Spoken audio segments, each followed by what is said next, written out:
Hello everybody, in this video I want to talk to you about flashcards, digital and paper flashcards, and how creating them and using them can be really beneficial to you if you know how to use them correctly. Digital flashcard sets can be really convenient, and this is their big selling point. They're accessible on your phone, tablet, and computer, making them portable and available whenever you have an extra 10 or 15 minutes to practice. They're great tools. While you can often find pre-made vocab flashcard set on Quizlet and other sites, you need to make sure that they're reliable. You want the most robust definitions you can find, and even some of the teacher sets are incomplete or inaccurate. I really want to encourage you to make your own paper flashcards. It might seem old-fashioned, but paper flashcards have some unique features to help you work smarter. Here's my argument for taking the time to make these flashcards yourself.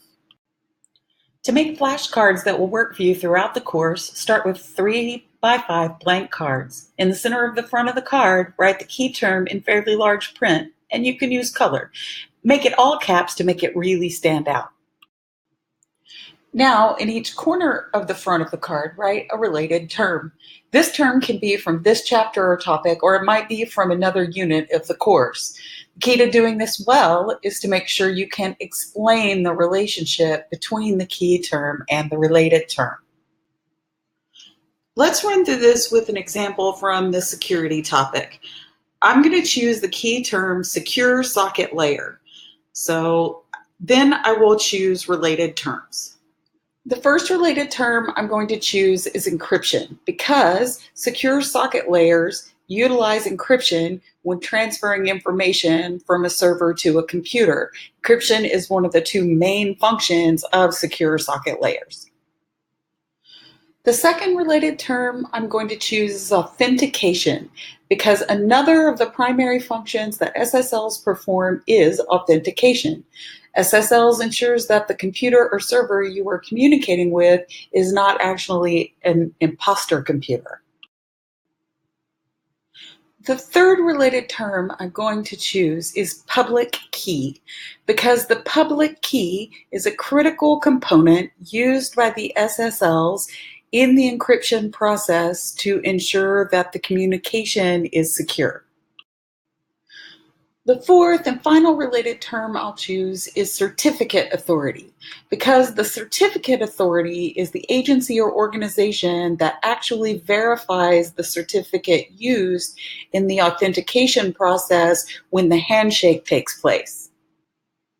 The most important part of choosing the related terms is being able to explain the relationship between the key term and the related terms. You don't have to write these down on the flashcards, but you do need to be able to explain their connection and their relationship.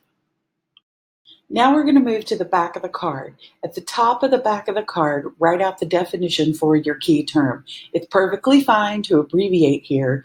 Do try to use your own words and give the most complete, robust definition that you can. The next part of the card is going to be 3 related facts. You want to write out 3 related facts about your key term. These don't have to be complete sentences, and again, it's okay to abbreviate. It's also okay to go outside the specific topic, in this case, security. My first related fact is that SSLs have been replaced by transportation socket layers as the standard encryption protocol. My second related fact is that the development and use of SSLs were critical for building consumer trust in online banking and shopping.